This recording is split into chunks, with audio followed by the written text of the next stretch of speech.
ஜெபம் செய்வோம். பரிசுத்தமுள்ள எங்கள் பரலோக பிதாவே, உம்மை நன்றியோடு துதிக்கிறோம், ஸ்தோத்திரிக்கிறோம். ஆண்டவரே, இந்த 2023 இந்த டிசம்பர் மாத கடைசி வாரங்களில், கடைசி நாட்களில் நாங்கள் இருக்கிறோம். இந்த வருடம் முழுவதும் நீர் செய்த ஒவ்வொரு நன்மைகளுக்காக உமக்கு நன்றி செலுத்துகிறோம். நன்றி அறிதல் உள்ளவர்களாய் இருங்கள் என்ற உம்முடைய வார்த்தையின்படி கர்த்தருக்கும் மனுஷருக்கும் நன்றி அறிதல் உள்ளவர்களாயிருக்க உதவி செய்யும். தேவன் அருளிய சொல்லி முடியாத ஈவுகளுக்காக உமக்கு ஸ்தோத்திரம். எங்கள் ஆவி, ஆத்துமா, சரீரத்திற்கு நீர் செய்த ஒவ்வொரு நன்மைகளுக்காக நன்றி ஆண்டவரே. எங்கள் பார்வைக்கு தீமையாக இருக்கிற காரியங்கள் கூட உம்முடைய பார்வையில் நன்மையாகவே இருக்கிறது. எல்லாவற்றிற்காகவும் நாங்கள் கர்த்தரை ஸ்தோத்திரிக்கிறோம். கர்த்தரை துதிக்கும் துதி எங்கள் வாயில் இருக்க, எக்காலத்திலும் கர்த்தரை ஸ்தோத்திரிக்க, இன்பத்திலும் துன்பத்திலும் தேவனிடத்தில் அன்பு கூற எங்களுக்கு உதவி செய்யும். எங்களுக்கு வருகிற சோதனைகள், நெருக்கங்கள், பாடுகள், உபத்திரவங்கள், சரீரத்தில் ஏற்படுகிற உபாதைகள், வியாதிகளுக்காக உமக்கு நன்றி செலுத்துகிறோம். நாங்கள் இழந்தவைகளுக்காக உமக்கு நன்றி செலுத்துகிறோம். நாங்கள் பெற்றுக்கொண்டவைகளுக்காகவும் உமக்கு நன்றி செலுத்துகிறோம். எங்களுக்கும் தெரியாமல் நாங்கள் மறந்து போன நன்மைகள் இந்த 12 மாதங்களும் நீர் செய்திருப்பீர். அவைகளுக்காக உமக்கு நன்றி. எங்களுக்கு மட்டுமல்ல, எங்கள் குடும்பத்தாருக்கு, பிள்ளைகளுக்கு, உறவினர்களுக்கு, நாங்கள் விரும்பாதவர்களுக்கு கூட ஆண்டவரே, நீர் நீதிமான்களுக்கும் துரோகிகளுக்கும் நன்மை செய்கிறவர், சூரியனையும் மழையையும் அருளுகிறவர். அந்த பூரண சர்க்குணமுள்ள பிதாவைப் போல பூரண சர்க்குணத்தில் வளர உதவி செய்யும். எல்லாரிடத்திலும் அன்பு கூறுவதற்கு கிருபை தாரும். வருகிற இந்த 2024 ஆண்டும் இன்னும் கொடிய காலத்திற்குள் நாங்கள் போக இருக்கிறோம். உம்முடைய திருச்சபையின் மீது பாதாளத்தின் வாசல் மேற்கொள்ளாதபடிக்கு உம்முடைய சபையாரையும் பரிசுத்தவான்களையும் காத்துக்கொள்ளும். கிருபை பெருகட்டும். தேவ நாம மகிமைப்பட, பிசாசு வெட்கப்பட, தேவ ஜனம் பக்தி விருத்தி அடைய உம்முடைய வார்த்தையின்படியே எனக்கு ஆக கடவுது என்று ஆண்டவருடைய தாயார் சொன்னது போல, உம்முடைய வாக்கு தத்தங்களின்படி, உம்முடைய வார்த்தையின்படி எங்களுக்கு ஆக கடவுது ஆண்டவரே. எங்களையும் எங்களுக்கு உண்டான எல்லாவற்றையும் வேலி அடைத்து பாதுகாத்து வருவதற்காக உமக்கு ஸ்தோத்திரம், ஸ்தோத்திரம். இப்போதும் இந்த காஸ்பல் ஃபார் ஆல் நேஷன்ஸ் குழுவின் மூலமாக தொடர்ந்து நாங்கள் ஆண்டவரே இந்த 1 சாமுவேல் 20வது அதிகாரத்தை நாங்கள் சிந்திப்பதற்கு அனுகூலமான நேரத்தையும் வாசலையும் நீர் திறந்து கொடுத்ததற்காக உமக்கு கோடான கோடி ஸ்தோத்திரம். உம்முடைய வார்த்தையில், வேதத்தில் உள்ள அதிசயங்களை பார்க்கும்படி எங்கள் கண்களை திறந்தருளும். கிருபை பெருகட்டும். எங்களை விட்டு எடுபடாத நல்ல பங்கை தெரிந்து கொண்டு உம்முடைய பாதத்தில் அமர்ந்திருக்கிறோம். கிருபை பெருகட்டும். எங்கள் ஆண்டவரும் இரட்சகரும் மீட்பெருமாகிய இயேசு கிறிஸ்துவின் நாமத்தில் ஜெபிக்கிறோம் பிதாவே, ஆமென். கர்த்தருடைய பரிசுத்த நாமம் மாத்திரம் மகிமைப்படட்டும். 1 சாமுவேல் 12வது அதிகாரத்திலிருந்து தியானிப்பதற்கு என்னிடத்தில் கேட்கப்பட்டது. சிஸ்டர் ரூத்துக்காக நான் கர்த்தரை ஸ்தோத்திரிக்கிறேன். இந்த ஏறக்குறைய 1 சாமுவேல் 20 வரைக்கும் இத்தனை மாதங்கள், ஏறக்குறைய 9-10 மாதங்கள் தொடர்ந்து உங்களோடு கூட இந்த ஸ்கைப் மூலமாக, மற்றவர்கள் ஜூம் மூலமாக, ஷெக்கினா டிவி சென்னையிலிருந்து திருவள்ளூர் டிஸ்ட்ரிக்ட், அங்கே அவங்க ஷெக்கினா டிவியில் பதிவு செய்யப்படுகிற இந்த ஆடியோஸ் இதை அவங்க ஒளிபரப்புவதற்காகவும் நான் கர்த்தரை ஸ்தோத்திரிக்கிறேன். இதெல்லாம் ஒரு குழு முயற்சி தான், முழு முயற்சி. கர்த்தருடைய நாமத்தை பிரசித்தப்படுத்த, கர்த்தருடைய வார்த்தையை கொண்டு செல்ல, அவருடைய பாதத்தில் உட்கார்ந்து தியானிக்கிற ஒவ்வொரு கூட்டங்களுக்காகவும் நான் கர்த்தரை ஸ்தோத்திரிக்கிறேன். இது ஒரு சின்ன முயற்சி தான். இது போல உங்களுடைய சபைகள்லையும், உங்களுக்கு தெரிந்த எத்தனையோ தேவ பிள்ளைகளுடைய ஐக்கியத்திலையும் நீங்கள் ஆரோக்கியமான உபதேசங்களை கேட்கிறவர்களாக இருக்கலாம், பகிர்ந்து கொள்கிற தேவ ஊழியர்களாக இருக்கலாம். நாம் எல்லாரும் கிறிஸ்துவனுடைய சாயலுக்கு ஒப்பாக இன்னும் வளர்வதற்கு ஆண்டவர் நமக்கு இன்னும் கிருபைகளை கூட்டி வழங்கணும். இந்த 2023 இந்த கிறிஸ்மஸ் நாட்களில் மகிழ்ச்சியாக நீங்கள் கொண்டாடி இருப்பீங்கன்னு நான் நம்புகிறேன். இந்த வர இருக்கிற புதிய ஆண்டுலேயும் கூட எல்லா விதமான உங்களுடைய ப்ரிப்பரேஷன்ஸ் குடும்பங்களோடு ஆண்டவர் அதை மகிழ்ச்சியாக கொண்டாடுவதற்கு உதவி செய்வார். அதே நேரத்தில் தனிமையாக இருக்கிறவங்களையும் நான் நினைக்கிறேன். ஓல்டேஜ் ஹோம்ஸில் வயசானவங்களா தனிமையாக, சிங்கிள் மதர், சிங்கிள் ஃபாதர், கணவனை இழந்து மனைவியை இழந்து, கணவனை மனைவியை விட்டு பிரிந்து தனிமையாக வியாதியின் படுக்கையில் இருக்கிறவங்களுக்காகவும் நம்முடைய நினைவு இருக்கணும். அப்படிப்பட்டவங்களோடு கர்த்தருடைய கிருபை இருக்கணும்னு சொல்லி நான் ஜெபம் பண்ணுறேன். கர்த்தர் உங்கள் ஒவ்வொருத்தவங்களையும், நார்வே, கனடா, டென்மார்க், பிரான்ஸில் இருக்கிற ஒவ்வொருவரையும் காஸ்பல் ஃபார் ஆல் நேஷன்ஸ் குழுவை கர்த்தர் தாமே ஆசீர்வதிப்பாராக. இன்னைக்கு 1 சாமுவேல் 20வது அதிகாரம் 5வது பாகத்தை நாம் சிந்திப்பதற்கு கூடி வந்திருக்கிறோம். கர்த்தருடைய பரிசுத்த நாமம் மாத்திரம் மகிமைப்படுவதாக. 1 சாமுவேல் 20வது அதிகாரம் 23வது வசனத்திலிருந்து 34வது வசனம் வரைக்கும் வாசிக்கிறேன். 1 சாமுவேல் 20, 23 34 வரை. நீரும் நானும் பேசிக்கொண்ட காரியத்திற்கு இதோ கர்த்தர் எனக்கும் உமக்கும் என்றைக்கும் நடு நிற்கும் சாட்சி என்றான். அப்படியே தாவீது வெளியிலே ஒளித்து கொண்டிருந்தான். அமாவாசையான போது ராஜா போஜனம் பண்ண உட்கார்ந்தான். ராஜா சுவரண்டையில் இருக்கிற தன் இடத்தில் எப்போதும் போல் உட்கார்ந்தபோது யோனத்தான் எழுந்திருந்தான். அப்னேரோ சவுலுடைய பக்கத்தில் உட்கார்ந்தான். தாவீது இருக்கும் இடம் காலியாயிருந்தது. ஆனாலும் அவன் தீட்டாயிருக்கிறானாக்கும், அவன் தீட்டு பட்டுதான் இருக்க வேண்டும் என்று அன்றைய தினம் சவுல் ஒன்றும் சொல்லவில்லை. அமாவாசைக்கு மறுநாளிலும் தாவீது இருக்கும் இடம் காலியாயிருந்தது. அப்பொழுது சவுல், ஈசாயின் மகன் நேற்றும் இன்றும் போஜனத்துக்கு வராதே போனது என்ன என்று தன் குமாரனாகிய யோனத்தானை கேட்டான். யோனத்தான் சவுலுக்கு பிரதியுத்தரமாக, பெத்லெகேம் மட்டும் போக தாவீது என்னிடத்தில் வருந்தி கேட்டு, அங்கே நான் போக வேண்டும். எங்கள் குடும்பத்தார் ஊரிலே பலியிடப் போகிறார்கள். என் தமையன் என்னை வரும்படி கட்டளையிட்டார். உம்முடைய கண்களில் எனக்கு தயை கிடைத்ததானால் நான் என் சகோதரரை பார்க்கிறதற்கு போக எனக்கு உத்தரவு கொடும் என்றான். இதனாலே தான் அவன் ராஜாவின் பந்திக்கு வரவில்லை என்றான். அப்பொழுது சவுல் யோனத்தான் மேல் கோபம் உண்டவனாகி அவனை பார்த்து, இரண்டகமும் மாறுபாடும் உள்ளவளின் மகனே, நீ உனக்கு வெட்கமாகவும் உன் தாயின் மானத்திற்கு வெட்கமாகவும் ஈசாயின் மகனை தோழனாக தெரிந்து கொண்டிருக்கிறதை நான் அறியேனோ? ஈசாயின் மகன் பூமியின் மேல் உயிரோடு இருக்கும் நாள் வரையும் நீயானாலும் உன் ராஜ்யபாரமானாலும் நிலைப்படுவதில்லை.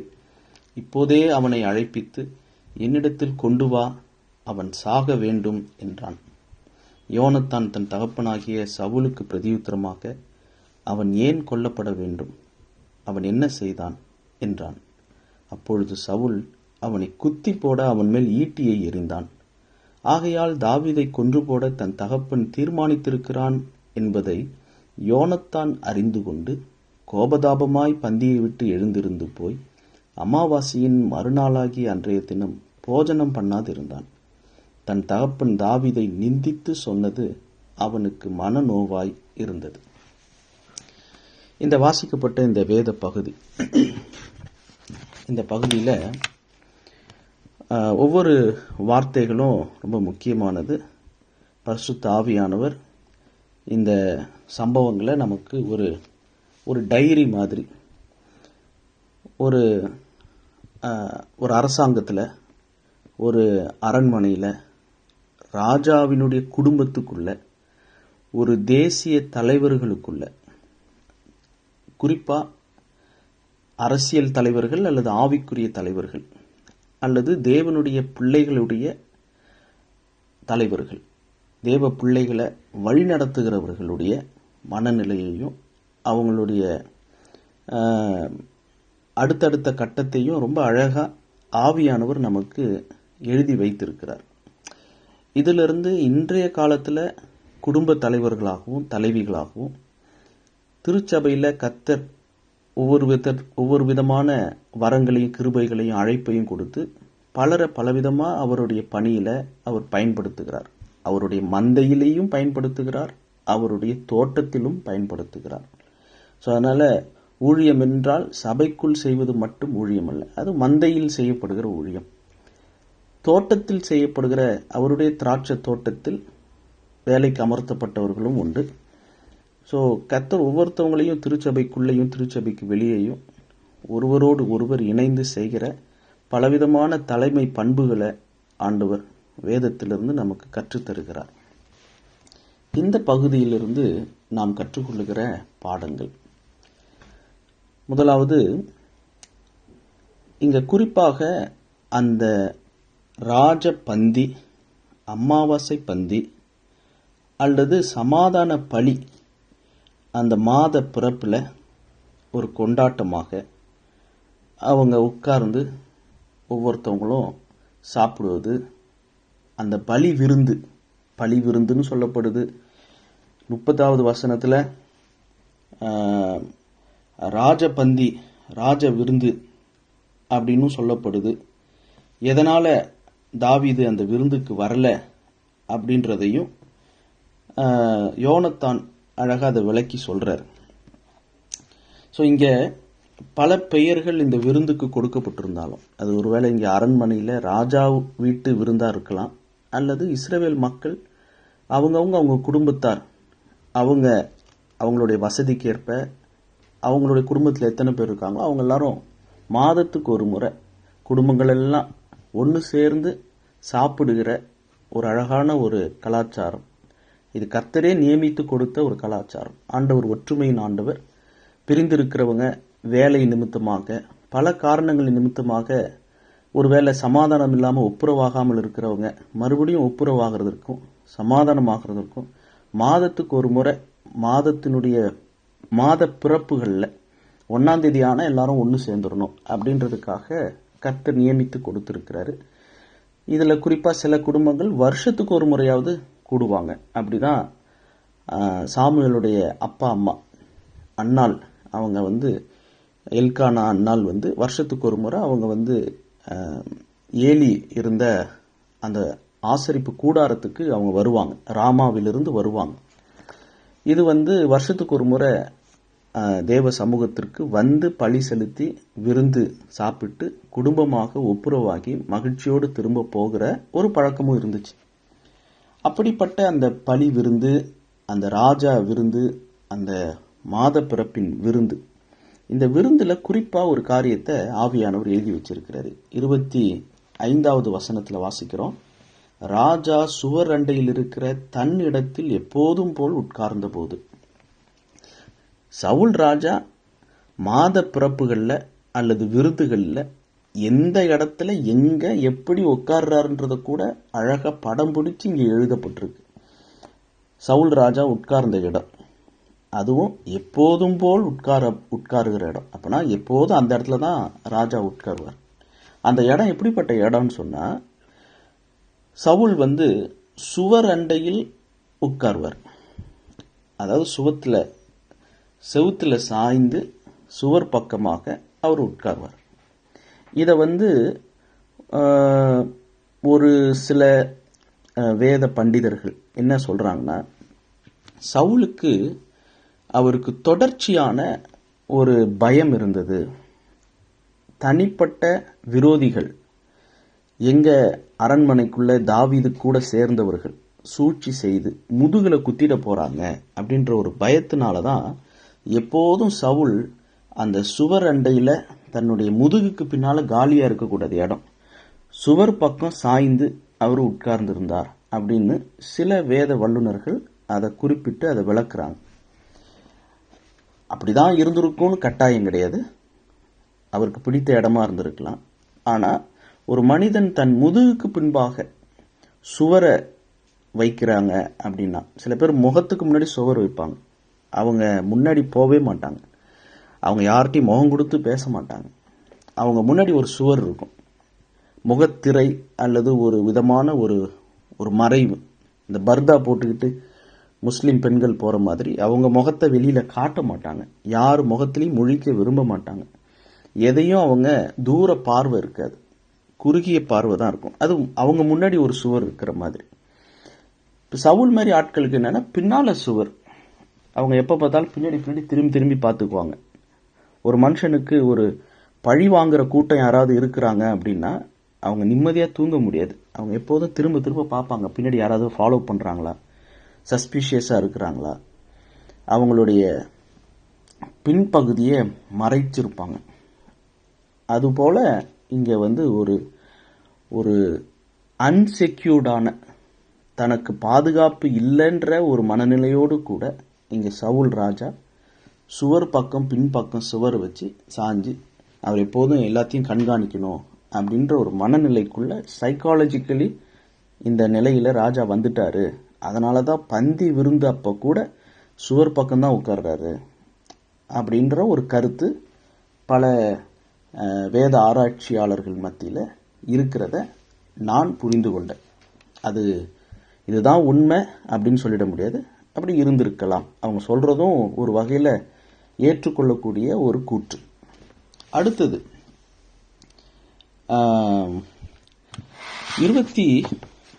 25வது வசனத்தில் வாசிக்கிறோம். ராஜா சுவரண்டையில் இருக்கிற தன்னிடத்தில் எப்போதும் போல் உட்கார்ந்த போது யோனத்தான் எழுந்திருந்தான். அப்பாவுடைய வாழ்வு முறை, அவருடைய வார்த்தைகள், அவர் கொடுக்கிற வாக்குறுதி, ஒன்று சொல்றாரு இன்னொன்று செய்கிறார். அப்படி சொல்றதுக்கு மாறா செய்கிறாரு. தாவீது கொல்லப்பட மாட்டான்றாரு, அப்புறம் தாவீதை கொல்றதுக்கு 3 படைகளை அனுப்புறாரு. இப்படியெல்லாம் தெரிந்தும் கூட யோனத்தான் 2 விதமான மரியாதையை செலுத்துறார். ஒன்று, ஒரு வகையில் யோனத்தானுக்கு சவுல் அப்பா, தந்தை. இன்னொரு முறையில் நாட்டினுடைய அரசன், ராஜா. பதவிக்கும் மரியாதை, உறவுக்கும் மரியாதை. இதை கேட்டுட்டு இருக்கிற நீங்களும் நானும் ஒருவரை ஒருவர் நாம் எப்படி வேலை செய்கிற இடத்துல அவங்க நம்மளை எப்போதும் தொந்தரவு பண்ணுறவங்க தான், திட்டுறவங்க தான், சண்டை போடுறவங்க தான், எரிச்சல் மூட்டுறவங்க தான், நம்மளுடைய வளர்ச்சியை பிடிக்காதவங்க தான், மேல் அதிகாரிகிட்ட போட்டு கொடுக்குறவங்க தான். அவங்க பதவிக்கு கொடுக்க வேண்டிய கனத்தை நாம் கொடுக்கிறோமா? ஒன்று. 2வது, குடும்பத்தில் அப்படிப்பட்ட ஆட்கள் இருக்கலாம். ஆனால் நம்ம ஏதோ ஒரு வகையில் அவங்க நமக்கு நாத்தனாராக, மாமியாராக, மாமனாராக, மைத்துனர், பேச்சு தமிழில் மச்சான்னு சொல்கிறாங்க, எழுத்து தமிழில் மைத்துனர், நம்ம மனைவியினுடைய குடும்பத்தார், கணவனுடைய குடும்பத்தார், நமக்கு வயதில் பெரிய சித்தப்பா, பெரியப்பா, மாமா, இப்படி பல பேர் இருக்கிறாங்க. நம்முடைய உறவினர்களில் பல பேர் மதியீனமான செயல்களை செய்கிறவங்களாக இருக்கத்தான் செய்கிறாங்க. ஞானத்தில் குறைவுள்ளவர்களாக இருக்கிறாங்க, அல்லது ஞானமே இல்லாதவங்களாக இருக்கிறாங்க. மதியினர்கள் அல்லது மதி குறைந்தவர்கள். போதுமான அளவுக்கு அறிவு திறமை இல்லை, அன்பு இல்லை, எப்போ பார்த்தாலும் தூஷண வார்த்தை, சபிக்கிற வார்த்தைகள், அன்பே இல்லை தான். ஆனால் உறவின் முறையில் அவங்க நம்மை விட வயதில் பெரியவர்கள், முறைக்கு அவங்க பெரியவங்க. அவங்கள நாம் கனப்படுத்துகிறோமா? கனம்னா உடனே போய் பார்க்கறது தான் கனம், அவங்களுக்கு ஏதாவது ஒரு பரிசு வாங்கி கொடுக்கறது தான் கனம்னு இல்லை. கனம் என்பது அது செயலில் அவங்கள பற்றி இன்னொருத்தவங்ககிட்ட தவறாக பேசாமல் இருக்கிறோமா? அவங்கள பற்றி இன்னொருத்தவங்க தவறாக பேசினா கூட அப்படி பேசாதீங்க அப்படின்னு மற்றவங்கள நாம் நிறுத்துகிறோமா? தன் அயலான் மேல் சொல்லப்படும் நிந்தையான பேச்சை நான் எடுக்கக்கூடாது. அது உண்மையாக இருந்தாலும் சரி, அதை நீங்கள் சொல்லும்போது 2-3 சாட்சிகள் இல்லாமல் நான் எதையும் ஏற்றுக்கொள்ள முடியாது. நீங்கள் வேணால் ஒரு 2 சாட்சி கூட்டுவாங்கன்னு சொன்னால் யாரும் கூட்டு வர மாட்டாங்க, புரளி சொல்கிறவங்க. நானும் அயலான் மேல் சொல்லப்படும் நிந்தியான பேச்சை எடுக்க மாட்டேன், என் நாவினால் புறங்கூற மாட்டேன். இப்படியெல்லாம் நாம் உறவுக்கும் பதவிக்கும் இது ஒரு ஒரு விதி விலக்கு. யோனத்தானுக்கு உறவினரும் தான் பதவியில் இருக்கிறார், ராஜாவா இருக்கிறவர் தான் தகப்பனா இருக்கிறார். 2ம் கலந்த ஒரு சவுல் யோனத்தான் உறவு. அப்படிப்பட்ட ஒரு சவுலுக்கும் பந்தியில ராஜா எப்போதும் போல உட்கார்கிற இடத்தில் உட்கார்ந்த போது யோனத்தான் எழுந்திருந்தார். அப்போ அந்த கணம், அந்த மரியாதை, அதை நம்ம யோனத்தான்ட்டு பார்க்குறோம். இதெல்லாம் ஒரு விதமான ஆவிக்குரிய முதிர்ச்சி. சிம்பிள் தான். ஆனால் நம்ம இன்னைக்கு மற்றவங்க எழுந்து நிற்கும்போது கூட உட்கார்ந்துட்டு இருக்கிறாங்க. நமக்கு முன்னாடி ஒருத்தவங்க நின்றுட்டு இருக்கிறாங்க, நம்ம கால் மேலே கால் போட்டு உட்கார்ந்துட்டு இருக்கிற வாலிபர்கள், பிள்ளைகள், பெரியவங்க கூட இருக்கிறாங்க. கனமே இல்லாமல், மரியாதை இல்லாமல். ஆனால் இந்த இடத்துல நம்ம வாசிக்கிறோம் யோனத்தான் முன்னாடியே வந்து உட்கார்ந்து இருக்கிறார். அதனால தான் எழுந்திருந்தான்னு வாசிக்கிறோம். ஏற்கனவே யோனத்தான் உட்கார்ந்து இருக்கிறாரு. சவுல் ராஜா வந்து அப்பா வந்து எப்போதும் போல அந்த சுவர் அண்டையில் தன்னுடைய முதுகு பின்னாடி சுவரை வச்சு பாதுகாப்பான ஒரு இடத்துல வந்து அவர் உட்கார்றாரு. அவர் உட்கார்ந்த போது யோனத்தான் எழுந்திருக்கிறார். அது ஒரு நல்ல ஒரு வித்தியாசமான ஒரு செயல். எதுவும் வார்த்தைகள் இல்லை, செயல் மூலமாக தன் தகப்பனை இன்னமும் நேசிக்கிறேன், இன்னமும் மதிக்கிறேன், இன்னமும் கனம் பண்ணுறேன், ராஜாவை கனம் பண்ணுறேன். நிறைய பேர் பார்த்தீங்கன்னா பாஸ்டர் பிள்ளைங்கள்லாம் பாஸ்டரை மதிக்க மாட்டாங்க. சபையார் மதிப்பாங்க, வாத்தியார் புள்ள வாத்தியாரை மதிக்காது, பாஸ்டர் புள்ள பாஸ்டரை மதிக்காது. நிறைய இடத்துல நம்ம புள்ள தான் நம்மளை மதிக்காது. மற்றவங்களாம் ஊரெல்லாம் மதிப்பாங்க. ஆனால் ஒரு தீர்க்கதரிசிக்கு தன் ஊரிலையும் தன் வீட்டிலையும் தான் மரியாதை கிடைக்காதுன்னு சொல்லுவாங்க இல்லையா? ஊரெல்லாம் மரியாதை கிடைக்கும், வீட்டில் மரியாதை கிடைக்காது, சொந்த ஊரில் மரியாதை கிடைக்காது. ஆனால் சவுலுக்கு பாருங்கள், சொந்த வீட்டில் மரியாதை கிடைச்சிது. அது ஒரு ஆசீர்வாதம். பிள்ளைகள் பெற்றோரை மதிக்கிறது பெற்றோருக்கு ஒரு ஆசீர்வாதம். உங்கள் வீட்டு பிள்ளைகள் உங்களை மதிக்கிற மாதிரி நடந்துக்கணும். இங்கே சவுல் மதிக்கிற மாதிரி நடந்துக்கல, அப்படி இருந்தாலும் மதித்தார். அதனால தான் நாம் எப்படிப்பட்ட நிலையில் இருந்தாலும் முதல்ல நாம் நமக்கு மேலே இருக்கிறவங்கள மதிக்க கற்றுக்கொள்ளணும். இதெல்லாம் சின்ன சின்ன காரியங்கள் நம்ம இந்த பகுதியிலிருந்து நம்ம கற்றுக்கொள்ளுகிறோம். அப்னேர் வந்து சவுல் ராஜாவுக்கு சித்தப்பா மகன்தான், சின்ன தகப்பனுடைய மகன்தான். சித்தப்பா மகனையே சவுல் வந்து அவர் வந்து கமாண்டராக வச்சுருந்தார். அப்னேர் பக்கத்தில், சவுலுக்கு பக்கத்தில் உட்கார்ந்துருந்தார். யோனத்தானுக்கு பக்கத்தில் இருந்தாலும் தாவீதுடைய இடம், தாவீது இருக்கும் இடம் காலியாக இருந்துச்சு.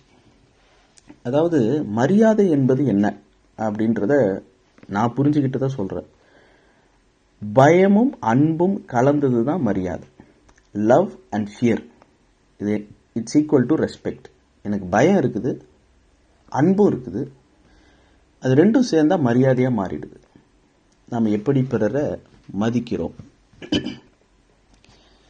26வது வசனத்தில் தாவீதுடைய இடம் காலியாக இருந்ததற்கு சவுல் தானாகவே அவர் யூகித்து கொள்ளுகிற ஒரு யோசனை.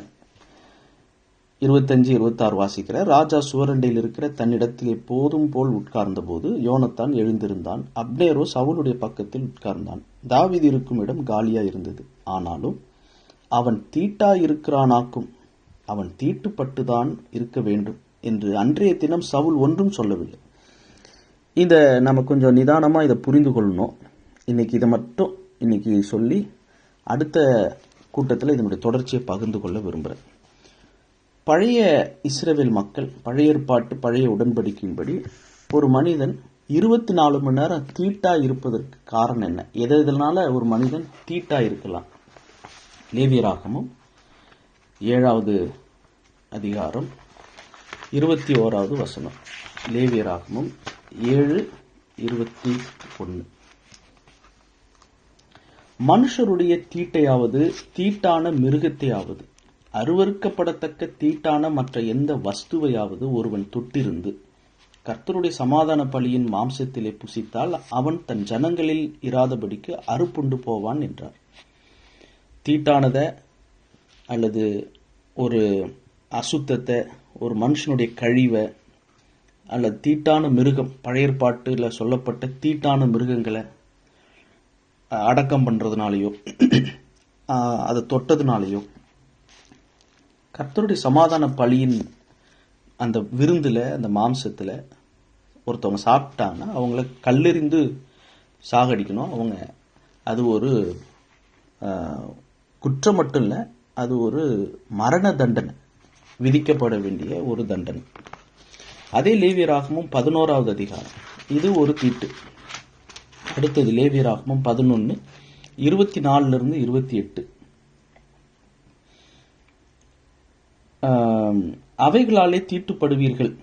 இந்த வெட்டுக்கிளி, இந்த பறக்கிற 4 காலால் நடமாடுகிற இந்த பறவைகள், இவைகளாலே தீட்டுப்படுவீர்கள். அவைகளின் உடலை தொடுகிறவன் எவனும் சாயங்காலம் மட்டும் தீட்டுப்பட்டிருப்பான். அவைகளின் உடலை சுமந்தவன் எவனும் தன் வஸ்திரங்களை தோய்க்க கடவன். அவன் சாயங்காலம் மட்டும் தீட்டுப்பட்டிருப்பான். விரி நகங்கள் உள்ளவைகளாயிருந்தும் இருப்பளவான குழம்பில்லாமலும் அசை போடாமலும் இருக்கிற மிருகங்கள் யாவும் உங்களுக்கு அசுத்தமாய் இருப்பதாக. அவைகளை தொடுகிறவன் எவனும் தீட்டுப்படுவான். 4 காலால் நடக்கிற சகல ஜீவன்களிலும் தங்கள் உள்ளங்கால்களை ஊன்றி நடக்கிற யாவும் உங்களுக்கு அசுத்தமாய் இருப்பதாக. அவைகளின் உடலை தொடுகிறவன் எவனும் சாயங்காலம் மட்டும் தீட்டுப்பட்டிருப்பான். அவைகளின் உடலை சுமந்தவன் தன் வஸ்திரங்களை தோய்க்க கடவன். அவன் சாயங்காலம் மட்டும் தீட்டுப்பட்டிருப்பான். இவைகள் உங்களுக்கு தீட்டாய் இருக்க கடவுள். இதெல்லாம் தீட்டு, அதுவும் இல்லாம சாயங்காலம் வரைக்கும் தீட்டு. 15வது அதிகாரம் இதெல்லாம் வாசிச்சிடுறேன். பிற்பாடு நான் முக்கியமா இன்னைக்கு உங்களோடு கூட பகிர்ந்து கொள்ள இருக்கிற ஒரு காரியத்தை, புதிய ஏற்பாட்டில் புதிய உடன்படிக்கையில் இருக்கிற நமக்கு கர்த்தருடைய பந்தி அல்லது கர்த்தருடைய ஊழியம், கர்த்தருடைய உடன்படிக்கை, கர்த்தருடைய வேலைகள், கர்த்தருடைய கிரியைகளை செய்கிறதற்கு நமக்கு தீட்டா இருக்கிற காரியங்கள், அதை கொஞ்சம் லைட்டா நம்ம தொட போறோம். லேவியராகமம் 15 முதல் 4 வசனங்கள். லேவியராகமம் 15 1-4. பின்னும் கர்த்தர் மோசேயையும் ஆரோனையும் நோக்கி, நீங்கள் இஸ்ரவேல் புத்திரரோட சொல்ல வேண்டியது என்னவென்றால், ஒருவனுக்கு பிரம்மியம் உண்டானால் அவன் தன் பிரம்மியத்தினாலே தீட்டானவன். அவனுடைய மாம்சத்தில் உள்ள பிரம்மியம் ஊறிக்கொண்டிருந்தாலும் அவன் பிரம்மியம் அடைப்பட்டிருந்தாலும் அதனால் அவனுக்கு தீட்டுண்டாகும். பிரம்மியம் உள்ளவன் படுக்கிற எந்த படுக்கையும் தீட்டாகும். அவன் எதின் மேல் உட்காருகிறானோ அதுவும் தீட்டாகும். இது பிரெஞ்சில் தேடி பார்த்தேன். இந்த பிரம்மியம்னு வருது, இது என்னது அப்படின்னு தேடி பார்க்கும்போது அதுக்கு பேர் கொனோரேன்னு சொல்றாங்க. GONORRHEE அல்லது AE. இந்த கொனோரேன்ற வியாதி,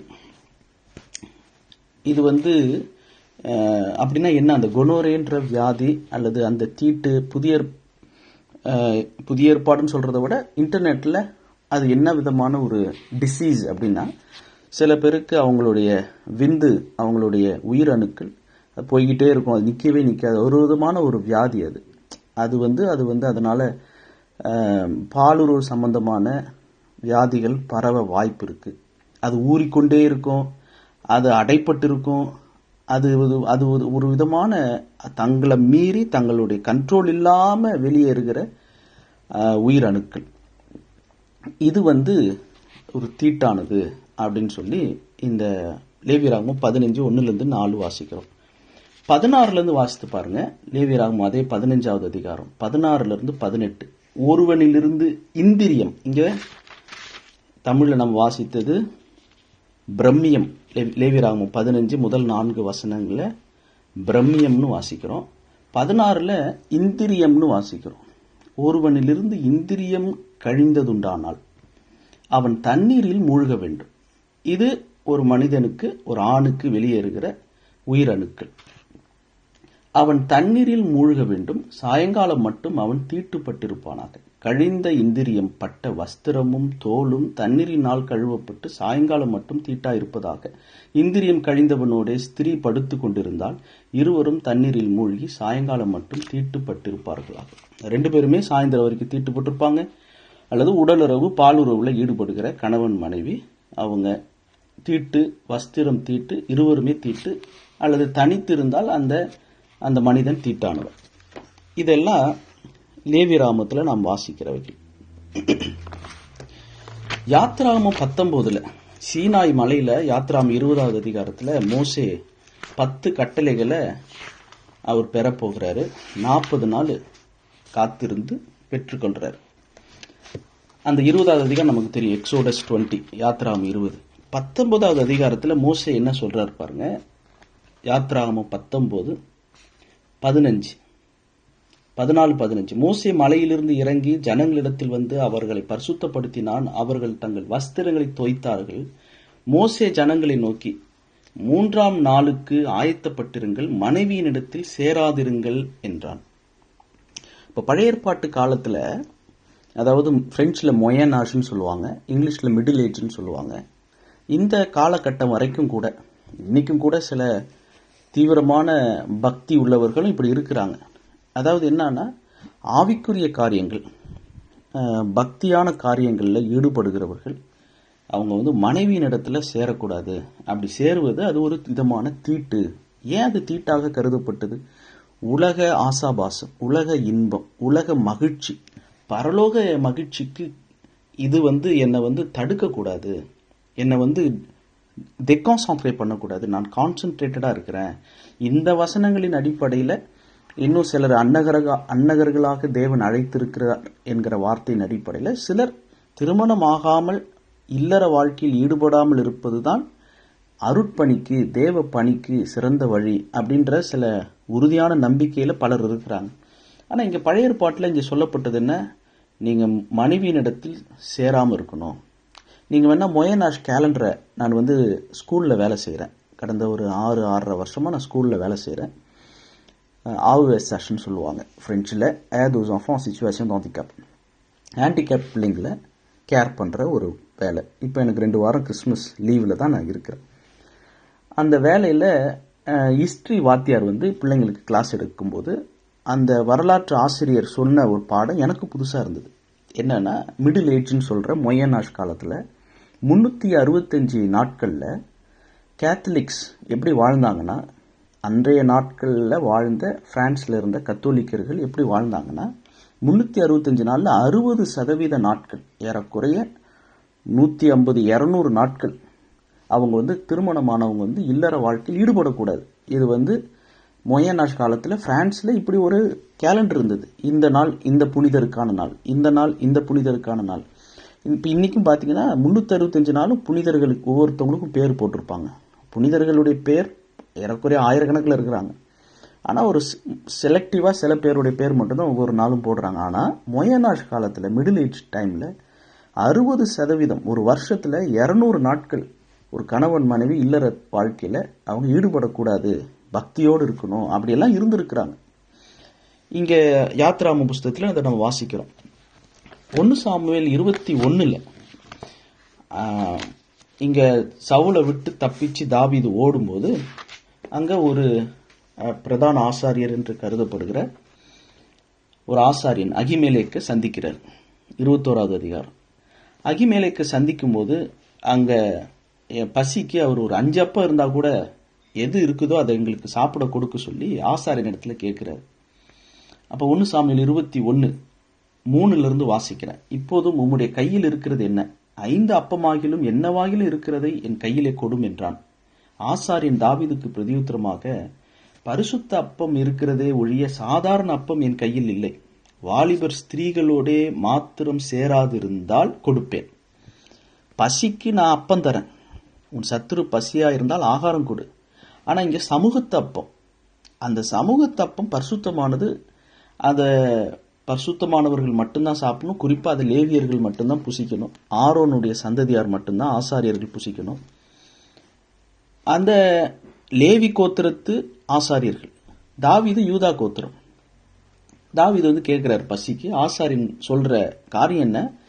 பரிசுத்த அப்பம் இருக்கிறதே ஒழிய சாதாரண அப்பம் என் கையில் இல்லை அப்படின்றார். ஆனால் ஒரு கண்டிஷன், வாலிபர்கள் பெண்களோட மாத்திரம் சேராதிருந்தால் நான் கொடுப்பேன்.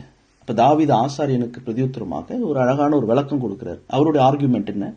நான் புறப்படுகிறதற்கு முன் நேற்றும் முந்தன் நாளும் ஸ்திரீகள் எங்களுக்கு விளக்கமாக இருந்தார்கள். வாலிபருடைய அசம்பிகளும் ரொம்ப தெளிவாக, அவங்களுடைய உறுப்பும் கூட சுத்தமாக இருக்கிறது.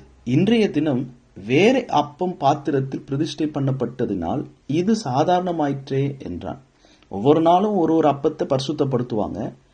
இது நேத்து அப்பம் தானே, இன்னைக்கு புதுசா ஒரு அப்பத்தை பிரதிஷ்டை பண்ணியிருப்பாங்களே, அப்ப நேத்து பிரதிஷ்டை பண்ண அப்பம் அது சாதாரணமாயிற்று தானே அப்படின்னு சொல்லி அவர் ஒரு ஆர்குமெண்ட் கொடுத்து அந்த அப்பத்தை வாங்கி கர்த்தருடைய சந்நிதியில் உள்ள கர்த்தருடைய பிரதிஷ்டை செய்யப்பட்ட அப்பம், அந்த அப்பத்தை தாவீதினுடையவர்களும் சாப்பிட்றாங்க. ஆனால் அதுக்கு ஆசாரியன் கொடுக்கிற விதி விலக்கு என்ன?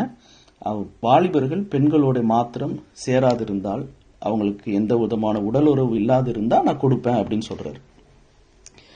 இதுதான் இன்னைக்கு பல பேர்கிட்ட இருக்கிற கருத்து. இது இன்னைக்கும் கூட நிறைய கிறிஸ்தவர்கள்ட்ட என்ன இருக்குன்னா, நான் இப்போ ஊழியத்தில் இருக்கிறேன், நான் உபவாசத்தில் இருக்கிறேன், நான் ஜெபத்தில் இருக்கிறேன், நீங்கள் இப்படி ஓரமாக போங்க, அப்பாலே போ சாத்தாண்டின்ற மாதிரி கணவனை மனைவிகள் விரட்டுவாங்க, அல்லது அப்பாலே போ சாத்தானின் மனைவியை கணவர் விரட்டுவாங்க. அதாவது இருவரும் சேர்ந்து தீர்மானம் எடுத்திருந்தால் ஒழிய நீங்கள் உபவாசத்திற்கு ஜபத்திற்கு ஒரு சில காலம் பிரிந்திருக்கலாமே ஒழிய மற்றபடி பிரிந்திருக்க வேண்டாம் அப்படின்னு தான் நம்ம புதிய ஏற்பாட்டு காலத்தில் வாசிக்கிறோம். அதாவது அந்த வசனம் எங்கே இருக்குன்னு மட்டும் சொல்லிடுறேன்.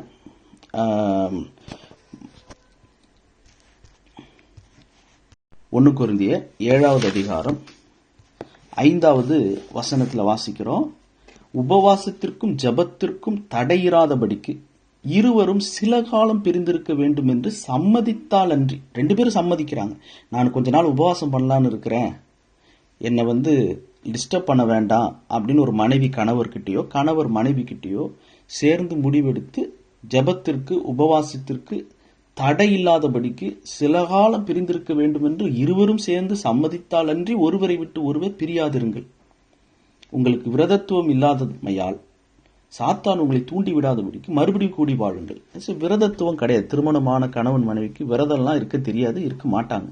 அதனால சும்மா பிசாசு உங்களை தூண்டி விட்டுறாதபடிக்கு, தவறான உறவுகளுக்குள்ள போய் சிக்காதபடிக்கு ஜபத்துக்கும் உபவாசத்துக்கும் மட்டும் 2 பேரும் சம்மதித்து பிரிந்திருந்தாலே அன்றி வேற ஒன்றுக்கும் பிரிஞ்சிருக்காதீங்கன்னு. இதுதான் புதிய ஏற்பாட்டில் பவுல் மூலமாக, பவுலும் திருமணமாகாதவர், அவர் மூலமாக சொல்லப்பட்ட ஒரு சத்திய உண்மை. ஆனா நமக்கு இந்த புதிய ஏற்பாட்டின் காலத்துல தடையா இருக்கிற அன்னைக்கு ஒருவேளை இந்த காரியத்தினால தடைப்பட்டிருக்கலாம் அப்படின்னு சொல்லப்பட்டது. சவுலும் கூட அதனாலதான் தாவீது வரல பலி விருந்துக்கு அப்படின்னு சவுல் நினைச்சுக்கிட்டார். 1 சாமுவேல் 20:26 தாவீது தீட்டா இருக்கிறானாக்கும். ஏதாவது தொடக்கூடாததை தொட்டிருக்கலாம், அல்லது மனைவியின் இடத்துல சேர்ந்திருக்கலாம். அதனால அவன் தீட்டா இருக்கிறானாக்கும். அவன் தீட்டுப்பட்டுத்தான் இருக்க வேண்டும். ஏன்னா சாயங்காலம் வரைக்கும் தீட்டு இருக்கணும், தீட்டு கழியணும்.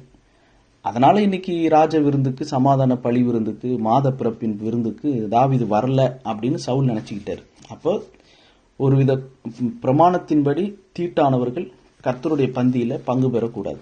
புதிய ஏற்பாட்டின் காலத்துல நமக்கு குறிப்பா இல்லற வாழ்க்கையில கணவன் மனைவியாக இணைந்திருக்கிறவர்கள் எப்படி நாம தீட்டுப்பட முடியும்? பழைய ஏற்பாட்டுல மனைவியோடு சேருகிறது கர்த்தருடைய பந்தியில பங்கு பெறுகிறதுக்கு ஒரு தீட்டாக சொல்லப்பட்டது. ஆனா இப்போ எப்படிப்பட்ட காரியங்கள் நமக்கு இப்போ புதிய ஏற்பாட்டு காரியத்துல தீட்டா இருக்கு பாருங்க.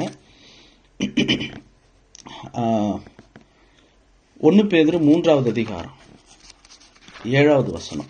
1 பேதுரு 3வது அதிகாரம் 7வது வசனம். புருஷர்களே, மனைவியானவள் பலவீன பாண்டமாய் இருக்கிறபடியினால் உங்கள் ஜெபங்களுக்கு தடை வராதபடிக்கு நீங்கள் விவேகத்தோடு அவர்களுடனே வாழ்ந்து உங்களுடனே கூட அவர்களும் நித்திய ஜீவனாகிய கிருபையை சுதந்தரித்துக் கொள்ளுகிறவர்களானபடியினால் அவர்களுக்கு செய்ய வேண்டிய கனத்தை செய்யுங்கள்.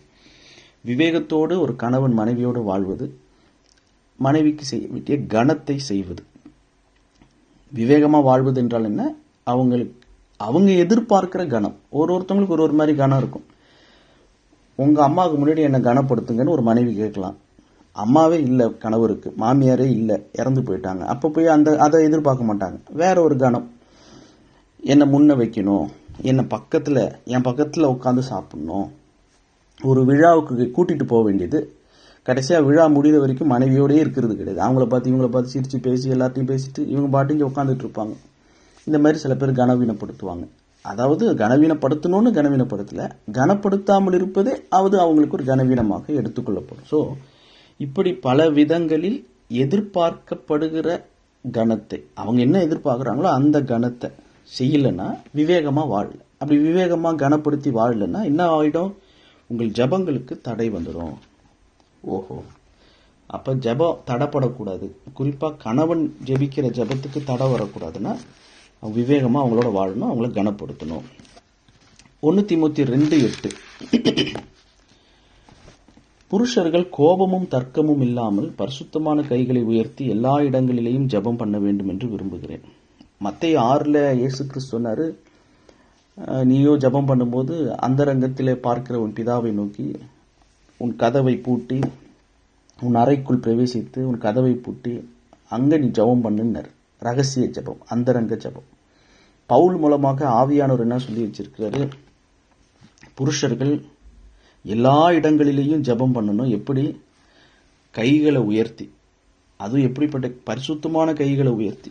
எப்படி கைகள் பரிசுத்தமாகும்னா, புருஷர்கள் கோபமும் தர்க்கமும் இல்லைன்னா, கோபப்படாதவங்க, அடிக்காதவங்க, தர்க்கம் இல்லாதவங்க பரிசுத்தமான கைகளை உயர்த்துறாங்க. இன்னொரு விதத்தில் சொல்லணும்னா, கோபப்படுறப்பெல்லாம் ஜெபம் பண்ணிடுங்க.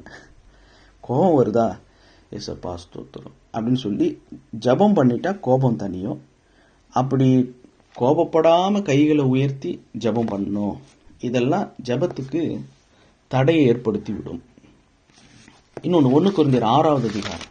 பழைய ஏற்பாட்டில் ஊழியத்தில் குறிப்பாக கர்த்தருடைய காரியங்களில் ஈடுபடும் போது மனைவியோடு ஈடுபடக்கூடாது. புதிய ஏற்பாட்டில் பார்த்தீங்கன்னா 1 கொரிந்தியர் 6வது அதிகாரம். இது ரொம்ப நீண்ட ஒரு நேரம் எடுத்து பேச வேண்டியது. ஒரு சில நிமிடங்களில் சொல்லி முடிக்கிறேன். 1 கொரிந்தியர் 6:12 சொல்லப்பட்டது 10வது அதிகாரத்திலையும் சொல்லப்படுது. ஆனால் இன்னொரு காரியம் சேர்த்து சொல்லப்படுது. 1 கொரிந்தியர் 6:12 எல்லாவற்றையும் அனுபவிக்க எனக்கு அதிகாரம் உண்டு, என் மனைவியை அனுபவிக்க எனக்கு அதிகாரம் உண்டு, ஆகிலும் எல்லாம் தகுதியாய் இராது. எல்லாவற்றையும் அனுபவிக்க எனக்கு அதிகாரம் உண்டு, ஆகிலும் நான் ஒன்றிற்கும் அடிமைப்பட மாட்டேன். இதெல்லாம் ரொம்ப கஷ்டமான வார்த்தைகள் தான். அதிகாரம் இருக்கு, ஆனால் இது தகுதியா இருக்காது, இதை அடிமைப்பட மாட்டேன்னா அப்போ நம்ம எப்படி இதை செய்யறது? ஒரு அடிக்ஷன் இல்லாமல் இருக்கணும் அப்படின்னு வாசிக்கிறோம். 10வது அதிகாரத்தில் எப்படி வாசிக்கிறோம்? 10:23 இதே வசனம், இதே வார்த்தை தான். எல்லாவற்றையும் அனுபவிக்க எனக்கு அதிகாரம் உண்டு. 1 கொரிந்தியர் 10:23 ஆகிலும் எல்லாம் தகுதியாயிராது. எல்லாவற்றையும் அனுபவிக்க எனக்கு அதிகாரம் உண்டு, ஆகிலும் எல்லாம் பக்தி விருத்தியை உண்டாக்க. ஒரு வார்த்தை கூட இருக்கு. ஸோ எது பக்தி விருத்தியை உண்டாக்கும்? 6வது அதிகாரத்தில் வாசிக்கிறபடி எது தகுதியாக இருக்கும்? நான் ஒன்றுக்கும் அடிமைப்படக்கூடாது. ஸோ அப்படியே சொல்லுவாங்களே, கொச்சை தமிழில் சொல்லுவாங்க, பொண்டாட்டி தாசன் அப்படின்னா மனைவி தான் எனக்கு எல்லாமே, கடவுள் துணை அப்படின்ற மாதிரி மனைவி துணை தான், துணைவி தான், ஆனால் எல்லாம் எனக்கு மனைவி தான், வேற எதுவும் எனக்கு வேண்டாம் அப்படின்னு ஆதாம் இருந்தார் பாருங்க. ஏவாள் சொல்றது தான் தேவ வாக்கு அப்படின்ற மாதிரி போய் கடைசியாக அது எல்லாருக்குமே ஒரு சாபமாயிடக்கூடாது. கலந்து ஆலோசிக்கணும் தான். எல்லாமே நியாயமாக நிதானமாக செய்யப்பட வேண்டியதாக இருக்குது. சில நேரத்தில் மனைவி கணவனுக்கு, கணவன் மனைவி கொடுக்குற ஆலோசனைகள் ஆரோக்கியமானது. சில நேரத்தில் நாம் மனிதர்கள் தவறானதை நாம் சொல்லிவிடலாம். இப்போ எல்லாத்தையும் காலத்துக்கு முன்னே தீர்ப்பிடாமல் எது தகுதியாக இருக்கும், எதுக்கு நான் அடிமைப்படக்கூடாது, எது பக்தி விருத்தியை உண்டாக்கும், அதிகாரம் இருக்குது, அதுக்காக நான் அதை துர்ப்பிரயோகம் பண்ணிடக்கூடாது. 1 தெசலோனிக்கேயர் 4வது அதிகாரத்தில் வாசிக்கிறோம். 1 தெசலோனிக்கேயர் 4வது அதிகாரம் வசனங்கள் 3 நீங்கள் பரிசுத்தம் உள்ளவர்களாக வேண்டும் என்பதே தேவனுடைய சித்தமாக இருக்கிறது. அந்தபடி நீங்கள் வேசி மார்க்கத்துக்கு விலகி இருந்து தேவனை அறியாத அஞ்ஞானிகளைப் போல மோக இச்சைக்குட்படாமல் உங்களில் அவனவன் தன் தன் சரீர பாண்டத்தை பரிசுத்தமாயும் கனமாயும் ஆண்டு கொள்ளும்படி அறிந்திருக்கணும். அதாவது தன் தன் சரீர பாண்டத்தை அப்படின்னா அது வெறும் தன்னுடைய உடல் மட்டும் இல்லை. கணவனுக்கு மனைவி, மனைவிக்கு கணவன், இருவரும் ஒரே சரீரமாக இருக்கிறார்கள். அப்படி இருக்கும்போது கணவன் மனைவியை எப்படி ஆளணும் அப்படின்னா பரிசுத்தமாய் ஆண்டு கொள்ளணும், கனமாய் ஆண்டு கொள்ளணும். ரொம்ப கனத்தோடு, டியர் ரெஸ்பெக்ட்ஃபுல் சார் அப்படின்னு சொல்கிற மாதிரி. ஒரு தோசை கேட்கும்போது மதிப்பிற்குரிய மனைவி தோசை கொடுங்க அப்படின்னு சொல்லி ரொம்ப மரியாதையை ஏஞ்சி நின்று குனிஞ்சி தட்டை வாங்கி அப்படிலாம் நடிக்க வேண்டாம். கனமாய் ஆண்டு கொண்டா போதும், பரிசுத்தமாய் ஆண்டு கொள்ளணும். அதே நேரத்தில் மோக இச்சைக்கு உட்பட அடிக்ஷனுக்குள்ளே போய் ரொம்ப நம்ம அது உடம்ப கெடுத்துரும். அது ரொம்ப ஒரு கஷ்டமான ஒரு வாழ்க்கை தான். ஏன்னா கொரிந்தியர்ல நம்ம வாசிக்கிறோம், விரதத்துவம் இல்லைன்னு சொல்லி பவுலே எழுதியிருக்கிறார். கணவன் மனைவி வாழ்க்கையில் இருக்கிறவங்களுக்கு விரதத்துவம் இருக்காது. ஆனால் விரதத்துவம் இல்லைன்றதுனாலையும் மோக இச்சைக்கு உட்பட்டு வேசி மார்க்கத்துக்குள்ளேயும் போயிடக்கூடாது. ஏன்னா ஆண்டவர் நம்ம பரிசுத்தமாகணும்னு தான் விரும்புகிறாரு. எபிரேயர் 13:4 இங்கே சொல்றது நல்லதுன்னு நினைக்கிறேன். எபிரேயர் 13:4 விவாகம் யாவருக்குள்ளும் கனம் உள்ளது, திருமணம் என்பது எல்லாரும் மதிக்க வேண்டியது, மதிக்கப்படத்தக்கது. விவாக மஞ்சம், மேரேஜ் பெட், அசுசிப்படாததாயும் இருப்பதாக. வேசி கல்லறையும் விபச்சாரக்காரரையும் தேவன் நியாயம் தீர்ப்பார்.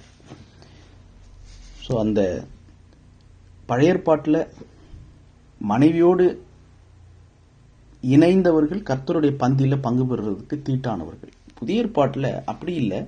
இது விவாக மஞ்சம் என்பது பரிசுத்தமானது. இது அசுசிப்படக்கூடாது. கனமாய் பரிசுத்தமாய் தன் சரீரத்தை ஆண்டு கொள்ளணும். இங்க கோபம் தர்க்கம் இல்லாம நம்ம நடந்துக்கணும். விவேகமாக கனப்படுத்தி வாழணும். அப்பதான் ஜபத்துக்கு தடை வராது. ஜபத்துக்கும் உபவாசத்துக்கும் தடை வராம இருக்கிறதுக்காக ஒருவரை ஒருவர் சம்மதித்தால் ஒழிய வேற ஒன்றுக்கும் பிரிந்திடக்கூடாது. ஏன்னா நமக்கு விரதத்துவம் இல்லை. இங்க இல்லற வாழ்க்கையில் ஈடுபட்டு கர்த்தருடைய பந்தியிலேயோ உபவாச ஜபத்திலேயோ ஊழியத்திலேயோ செய்வது தவறல்ல, பாவம் அல்ல புதிய ஏற்பாட்டின் காலத்துல. ஆனா என்ன, சரீரத்தில் ஈடுபடுகிறவர்கள் மனதளவில் ஈடுபடுகிறோமா? மனதளவுல பிரிந்திருந்து சரீரத்தில் மட்டும் ஈடுபடுவது அது ஒரு கணம் அல்ல. ஸோ ரெஸ்பெக்ட் பண்றதுன்னா சரீரத்தை அனுபவிக்க அதிகாரம் உண்டு. ஆனா மனசை அறிந்து மனைவி கணவனையும் கணவன் மனைவியும் மனதளவுல ஒன்றா இணையாம மனசை மதிக்காம உடலை மட்டும் அனுபவிப்பது அவங்களுக்கு செலுத்துகிற மரியாதை இல்லை, கனம் இல்லை. அது நமக்கு புதிய ஏற்பாட்டில் தீட்டானது. 1 கொரிந்தியர் 20 ராஜா சுவரண்டையில் இருக்கிற தன்னிடத்தில் எப்போதும் போல் உட்கார்ந்த போது 25வது வசனம், யோனத்தான் எழுந்திருந்தான், அப்னேரோ சவுலுடைய பக்கத்தில் உட்கார்ந்தான், தாவீது இருக்கும் இடம் காலியா இருந்தது. ஆனாலும் அவன் தீட்டா இருக்கிறானாக்கும், அவன் தீட்டுப்பட்டுத்தான் இருக்க வேண்டும் என்று அன்றைய தினம் சவுல் ஒன்றும் சொல்லவில்லை. பழைய ஏற்பாட்டில் சொல்லப்பட்ட தீட்டு புதிய ஏற்பாட்டில் நமக்கு அந்த அர்த்தத்தில் தீட்டு இல்லை. ஆனால் நாம் தீட்டானவர்களாக கணவன் மனைவியையோ மனைவி கணவனையோ தீட்டுப்படுத்தி விடாமல், இந்திரியம் நமக்கு இப்போ தீட்டு இல்லை, அது ஒரு ஹைஜீனிக் சுத்தம்தான். அதை நம்ம எழுத்தின்படி எடுத்துக்கிட்டோம்னா ஹைஜீனிக்காக சுத்தமாக இருக்கிறதுக்கு அந்த வசனத்தை எடுத்துக்கலாம், தப்பு இல்லை. லேவியராமத்தில் நம்ம வாசித்த 15வது அதிகாரத்தில் வாசித்த வசனங்களின்படி. ஆனால் அதை ஆவிக்குரிய அர்த்தம் கொடுத்து ஒருத்தவங்களை தீட்டா பார்க்காம மனசை மதிச்சு விவேகமாக வாழறதுலாம் தான் ஒற்றுமை, இல்லற வாழ்க்கையினுடைய இன்பம். அந்த மகிழ்ச்சியை தந்து நாம் விவாக மஞ்சத்தையும் திருமண படுக்கையையும் விவாகத்தையும் கனம் பண்ணி கணவன் மனைவிக்குள்ள ஒற்றுமையும் உடன்படிக்கைக்குள்ள ஒற்றுமையும் இருக்க, அந்த விஷயங்களில் தீட்டுப்படாமல் இருக்க ஆண்டவர் நமக்கு உதவி செய்வாராக. ஜெபம் செய்வோம். பரிசுத்தமுள்ள எங்கள் பரலோக பிதாவே, தாவீதை குறித்து, யோனத்தானை குறித்து, சவுலை குறித்து சின்ன சின்ன காரியங்களை நாங்கள் ஒவ்வொரு நாளும் கற்றுக்கொண்டு வருகிறோம். நாங்களும் எப்பேற்பட்டவர்களாக இருந்தாலும் பதவிக்கும் உறவுக்கும் கனம் கொடுத்து எழுந்து நிற்கிற அந்த யோனத்தானை போல நாங்கள் முதிர்ச்சி உள்ளவர்களாய் நடந்து கொள்ள உதவி செய்யும். தாவீதை குறித்து யோனத்தான் நினைத்து கொண்டபடி நாங்களும் இப்பொழுது சரீரத்தில் நாங்கள் இல்லற வாழ்க்கையில் தீட்டுப்படுகிறோம் என்கிற அர்த்தத்தோடு அல்ல, இல்லறத்தில் ஈடுபட்டிருக்கிற கணவன் மனைவியாக இருக்கிறவர்கள் தேவனுடைய பிள்ளைகள் ஒருவரை ஒருவர் கனம் பண்ண, மனைவிகளே உங்கள் சொந்த புருஷருக்கு கீழ்ப்படிந்திருங்கள் என்று நாங்கள் வாசிக்கிறோம். ஊட்டு மற்ற கணவர்களுக்கெல்லாம் மற்ற புருஷர்களுக்கெல்லாம் கீழ்ப்படுத்திட்டு சொந்த புருஷனுக்கு கீழ்ப்படியாதவர்களாக போயிடக்கூடாது.